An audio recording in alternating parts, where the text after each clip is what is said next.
nimuhorane n'umukama. yongera ahorane nawe. Inkuru nziza ya Yezu Kristu nk'uko twayandikiwe na Yohani Mweranda. Inahazwa mukama. Muri irya minsi Yezu yabwiye abigishwa biwe ati, uko data yankunze niko naje nyene nabakunze, nimugume mu rukundo rwanje. Nimwazigama amabwirizwa yanje muzoguma mu rukundo rwanje, nk'uko nanje nyene naziganya amabwirizwa ya data nkaguma mu rukundo rwiwe. Ndababwiye ivyo kugira ngo akanyamuneza kanje kabe muri mwebwe bwite, maze akanyamuneza kanyu kuzure. Twakirize yompi iyi nkuru nziza ya Kristu. Kristu shemezwa. Mu kuzirikana amajambo y'Imana uyu munsi, duhereye kuri no nkuru nziza irimwo amajambo akomeye cyane. Aya majambo si amajambo asanzwe, n'amajambo Yezu yaganiriye n'abigishwa biwe ariko arabasezera. Ni iragi rikomeye, n'amajambo nkoramutima ku buryo budasanzwe kuri Yezu Kristu. Amajambo nyene umuntu umushinga ntavuga yumva ko ariko arasigarana biwe ijambo ry'intibagirwa. Akagira ati, mugume mu rukundo rwanje. Ukuguma mu rukundo rwa Yezu nako no kugira iki? No kuzigama. Agace kagira ati, nimwazigama amabwirizwa yanje. No kuzigama amabwirizwa yanje. Akerekana yuko uko kuzigama amabwirizwa yiwe ari vyo bizana rero akanyamuneza k'Imana muri twebwe. Birakwiye yuko tuza turasuzuma, sinzi ko novuga ntutunyamuneza tugira mu mutima wacu, mu buzima bwacu. Ko ari akanyamuneza kaba karimwo Imana, kaba karimwo ubwiza n'umwakaka w'amajambo n'amabwirizwa ya Yezu. Akanyamuneza ufise ubu karimwo iki?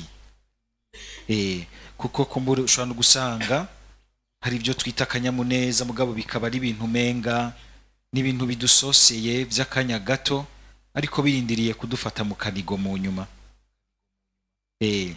Uyu munsi na cane cane ko ndabizi cane cane mu gwaruka urakunze kuvyitaye ko ntibarabona ibintu bimwe bimwe, gwitiranya ukuryoherwa no guhimbagwa. Mwanumva no mu mvugo kenshi turakunze kubinyuranya, ngo ndaryohewe. Iyo ari uburyohe burimwo ubwiza bw'ingingo y'Imana, ubwiza bw'ijambo rya Yezu, ubwiza bw'ibwirizwa ry'Imana, bica bicikarira akanyamuneza, bigaca bicika ibintu bihoraho. Uburyohe ni ibintu menga biragusoseye, mugabo mu nyuma bikazana umubabaro, bikazana akabonge mu mutima, bikazana ukwiyagiriza, bikazana ego, ibindi bitameze neza biza mu nyuma. Ariko akanyamuneza karimwo uko kuryoherwa, ariko guhoraho, kuko gushingiye mu wamahimana. Ni vyiza yuko ibintu vyose tubamwo vy'akanyamuneza turaba yuko tuvyugururira. Sukuvuga yuko uburyohe bwose, reka nabwo nyene bwose burashobora kuba tubwakiriye mu Mana. Haramwe murambona abantu bavuka himbo aronse ubugari bwiza bwa mwoto, n'inyama benzi yateguwe neza, kabona ingene umenga ari mu ijuru rya kane. Canke hari abagabo bamwe yabonye icupa, agashobora gusora ruwanje y'icupa naho iyi Imana imunanira. Murabona abantu babangukirwa rwose abonye icupa ararivugira amazina, mugabo ubwiye uti vuga dayo wa twese, kuyiheza n'urugamba. Yayivanze na hani nahazwe na Mwaramutse Mariya. Dayo wa twese uri mu ijuru, dusabire twebwe abononyi. Ugasanga haraho umenga turafise ibintu bituryoheye, mugabo ari ibintu bica bimara akanya gatonye, bigaca bihera. Yezu akagira ati, rondera ibizigama akanyamuneza gahoraho. Nubwo byo bari ivyo biryoha vy'umwanya muto, bisanzwe biryosha ari na vyiza imbere y'Imana, vyakiremwe umukama bihinduka akanyamuneza gahoraho, bihinduka akanyamuneza gahoraho. Kuko akanyamuneza ko k'umutima Imana irashobora no kugaha n'umuntu atari mu bintu womenga biroroshe, biraryoshe, birasayangana, birakaka muri uyu mwanya no muri ibi by'ubuzima bwa misi yose. Ugasanga arafise akanyamuneza k'umutima, ugasanga n'umuntu arimwo ako kanyamuneza kandi azi kugaha abandi, nubwo vyoshika ugasanga hari n'ahategerezwa kubabara canke gukara, kumva umenga ingene agwana kugira ngo avyoroshe abiha uwundi, bishobora kuba ibimirika, bishobora kuba ibishobora kumwumvisha yuko atari uruntu amutururiye ko, mugabo ko ari n'ikintu ciza, kumbura uwundi yarahushije. Uko rero kuzigama urukundo rw'Imana turaruzigama ubwacu, umwe wese ukwiwe, mu mutima wiwe, mu bucuti asangiye n'Imana, mu kugerageza kubuserura mu bundi bucuti n'imigendanire dusangira hagati yacu, mu buzima, mu butumwa. Ariko kandi uko kuzigama akanyamuneza n'urukundo vy'Imana birakenegwa mu muryango, mu migwi. Mumaze kuba babiri batatu, hari aho usanga kuzigama akanyamuneza bica vyitwa kwitonderanira, kumvirana, kumva ico Imana ishobora kuba iriko iravuga igakorera mu wundi. Nibitwumvise rero mu gitabo cy'ibikorwa by'abatumwa. Ukuzigama akanyamuneza, urukundo rwa Kristo mu muryango wa mbere w'abakristo byacitse, bica byitwa irindi zina, bica byitwa ikiyago. Kandi ikiyago mu kubahana, mu kumvirizanya, bica byitwa kumenya kumva ingingo isokorotse y'Imana iciye mu kanwa kuwo Imana yashize imbere, kandi nawe nyene akumva yuko abivuze nk'uri imbere y'Imana. Tugere Kristo. Mwumvise muri iki gisomwa ingene Petero, gikurikirana bimwe twumvise mu misi heze, Paulo na Baranaba barashitse Yerusalemu, barashikirije ikibazo cabo, abatumwa hamwe n'abakurambere bakaja hamwe, bakagira bati twicarire ico kibazo, turumva ko gihaye kirabuza akanyamuneza k'Imana hagati y'umuryango, hagati y'abana b'Imana. Bagaca batangura bagahana ijambo, abavuye mu bapagani bakavuga ingene bimeze, abavuye mu Bayahudi bakavuga ingene bimeze. Mu nyuma bose bahanye ijambo, ubaserukira imbere y'Imana. Kandi mwisigana ko kantu Petero agakorera ko, mwakumvise neza, ahagira ati bagenzi, murazi ko mu misi ya mbere Imana yantoye muri mwebwe. Iri togwa ryiwe turagibuka, hamwe Yezu agira ati uri Petero, no kuri iryo buye nzokubakako ekleziya yanje. Aha ndazi ko abantu maze kunyegirwa n'ivyumviro by'abaporoti, umwe wese yamari Petero iwe, muca mutangura kuvuga bati agira avugire papa, kirazanye nka by'abakatolika. Ni ikintu gikomeye, ni ijambo rya Yezu, uri Petero, no kuri iryo buye nzokubakako ekleziya. Ukumva yuko nimba mushaka kwandika ikindi gitabo cy'ibikorwa by'abatumwa, mushaka gukora nk'abatumwa, umviriza ingene babigize. Ntibagira nk'ubusimbira hamwe, niwe asokoroka agasokorora ingingo ya nyuma. Bose bavuze, mugabo harakenewe ingingo ya nyuma yegeranya, ikumvisha intumbero umuryango utegerezwa kugenderako. Umuryango utegerezwa kugenderako ingingo y'uwo muntu by'ukuri yumva ko ibyo ariko arakora kandi ibyo ahagazemwo byose ko ari imbere y'Imana, kubw'abandi agahaguruka yamaze kumviriza mutima ingene ariko aravuga muri bose, akumva ati ndumva ko by'ukuri Imana ishaka ko duca ngaha, ishaka ko duca ngaha. Kandi bose bashikirije neza ico bumva bafise mu mutima wabo, kandi bose umwe wese yahaguruka avuga ati ngoma ndabivuge ku buryo baca bakurikiza ibi by'iwanje, kazoza kose kikirija gahagarare ku by'iwanje. Suko tumeze muri kohade, mu mugwe w'ubutumwa, muri radio Maria n'ahandi, umwe wese afashe ijambo agira ati nimugendere kuri ibi by'iwanje. Mugabo haraza ingingo y'userukira abandi bose akagira ati reka dufati ibi tugumye ibi twumvirije neza twese ibyo twashikirije, mutima sokororiki kiduhuza twese, kitunywanisha twese muri Yezu. Tugupfa kumvikana gusa ibyabo, harimwo kumva mu byabo ko hari ingingo y'Imana. Birashobora gushyira ugasanga n'ingingo y'Imana iraje umenga ntishotsi iryohera bose, ntishotsi iryohera bose.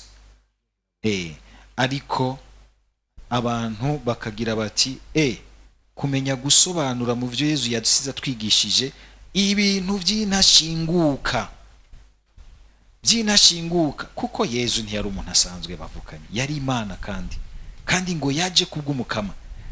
Nivyo hari ibyo yatuyagiye byinshi by'igihe bigenda birahindagurika bikajana n'imico y'abantu aho bigeze. Mugabo hari ibindi by'intashinguka, ivyo bintu nuko matubimenya mu buzima. Suko isi y'uyu munsi amafaranga menshi ari mu minwe y'abantu badutse bakavuga bati rongorana abagabo n'abagabo, abagore n'abagore, tuce dukurikira. Isi ngo nihigeze, ngo niryo terambere, nivyo bifise amafaranga menshi, nivyo bishigikira amaproje menshi. None ijambo ry'Imana rivuga iki? Kandi aho rirafise ingingo y'intashinguka yo kuva mw'irema. Acagira ati pati nta ntererano uzoronka, ushimira Imana.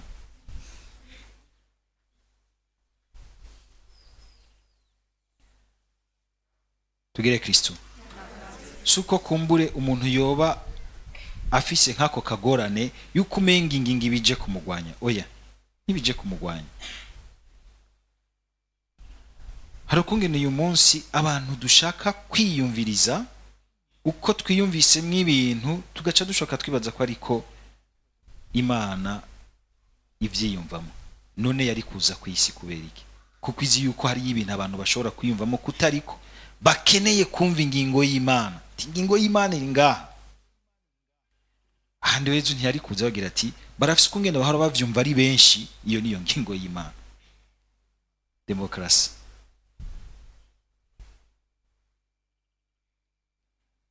Wocumenga abantu benshi ni Imana. Imana ntikenewe. Ubwayo Imana iriho de façon distincte. Genda muri filozofi rero, ngo ndabatware muri filozofi bikomeye. Ibi bintu vya subjectivisme aho ikigwi c'abantu, kubera n'ubundi hariho influence y'abantu bamwe bakenya bashobora gutwara ivyiyumviro byo gushaka kw'abantu muri iki, kandi bose bagaca bikurikira kuko kenshi benshi bakurikira amafaranga. Tuvugana ukuri, franga, pesa mbongo. Ivyiyumviro bigahirikwa bigahirama bikasinge no bivuga. Mugabo nuko amatwibuka hari ijambo Imana yavuze ku muntu. Hari ijambo Imana yavuze ku muntu, kandi yarivuze nk'Imana.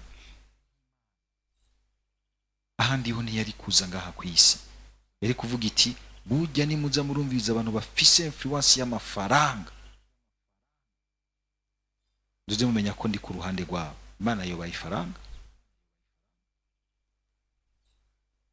Mugabo hari ingingo y'ingene yaremye umuntu ku ishusho yayo, iragira iti ego utaranasamwa mu ndeba kwibarutse narinda kuzi. Sivyo nagomba guteba ko kwari kugira ngo uyu munsi tumenye gusobanura neza rimwe ingene mu kuzigama ugo rukundo, nk'igihe turi kumwe twese twumvirizanya, ariko twumviriza mutima mweranda. Nibi nyakwigendera Papa Francisco yasize afashije Ecclesia kumva iki twumva bituye umunsi ngo la synodalité. La synodalité mu kindi bavyise ngo iki? Ndabibafinze. Sa? Ingendo sangiza ngendo. gusangira, kubaho nk'abasangira urugendo, bagenda barumvirizanya mu butandukane bwabo, bakumvirizanya bakumva bati Imana by'ukuri itwiyumvishije uku. Ntihagire umwe womenga avyikwegera ko wenyene, ariko kandi kumenya gusubira kuzirikana mu Mana ico twita le sens de l'autorité, ubutumwa guguserura Imana, guserukira. Iyo tuvuze guserukira si ugusubirira, ico kintu muracumva. Représenter c'est pas remplacer. Nk'ubu ndiko ndabahereza inkuka y'imisa, je représente le Christ mais je ne le remplace pas, il est toujours là pour vous. Ndamuserura sindamusubirira. N'umukuru araserura Yezu Kristu, suvuga ko bamusubiriye ko abahindutse nk'ikimongoya, aguma ari wa wundi, Yezu aguma ari wa wundi, mugabo harakenera umwe amuserura kubw'abandi kugira ngo abantu nitube ubusimbira hamwe. Nk'iki kiyaga iyo Petero atahaba cari guhera mu cyo twita mu gifaransa queue de poisson. Umwe wese agira ati ngiye gushinga akantu kiwanje, uwundi ngiye gushinga akantu kiwanje, uwundi ngiye gushinga akantu kiwanje, tuzohorera mbinguni.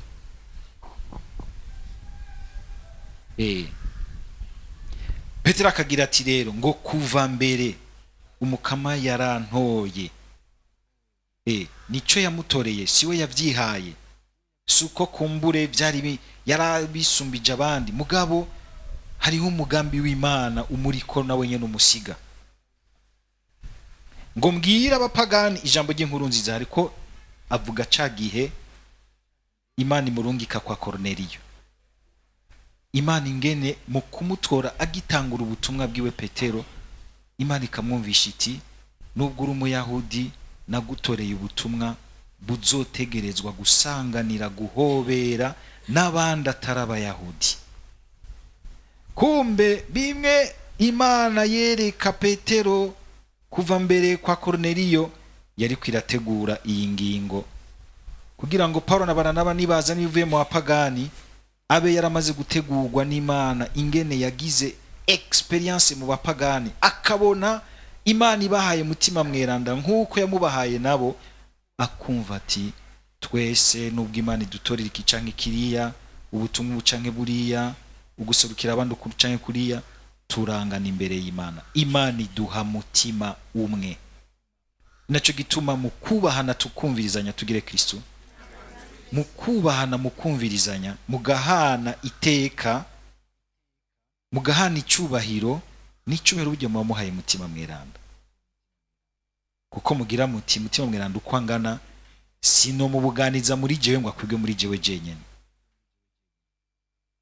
Arandengeye n'Imana, arashobora kuvugira no mu bandi, reka ndamwubahe mu kubaha icyumviro cy'uwundi, nkaheza nkumviriza ico kinyunguye, hari ahantu kinyereye ufatiye ku byo Yezu yatubwiye, byo Eklezia tubwira, ukamenya ingene umubogora mu rupfasoni no mu rukundo.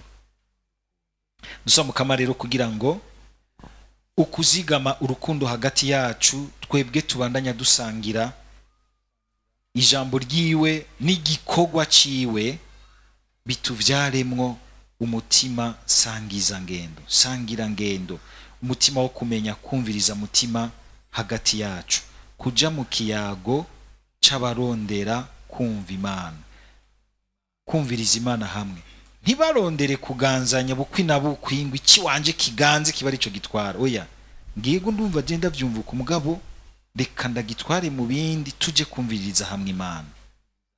Ibyo bintu muravyumva? Ibyo bintu muravyumva? Wapi menga ntimwavyemeye, mugabo gera mwandanye mubizirikana. Gera mwandanye mubizirikana, musanga harimo ikintu gikomeye gose. Sinagenda bivuze n'ijambo ry'Imana. Uwo mutima sangiza ngendo, kuko burya hari abantu baja mu biyago badatwawe n'umutima wo kuyaga, mugabo batwawe n'umutima w'ubwishime w'ukumenga ntegerezwa gutsindikira ku bandi, ntegerezwa gutsindikira abandi ku by'iwanje byanse bikunze. mutavyemeye ngiye gutera intambara, nzomara benshi, muzovyemera par pression yuko nshesha amaraso menshi. Ivyo ni vya biyago vyabo mwisi.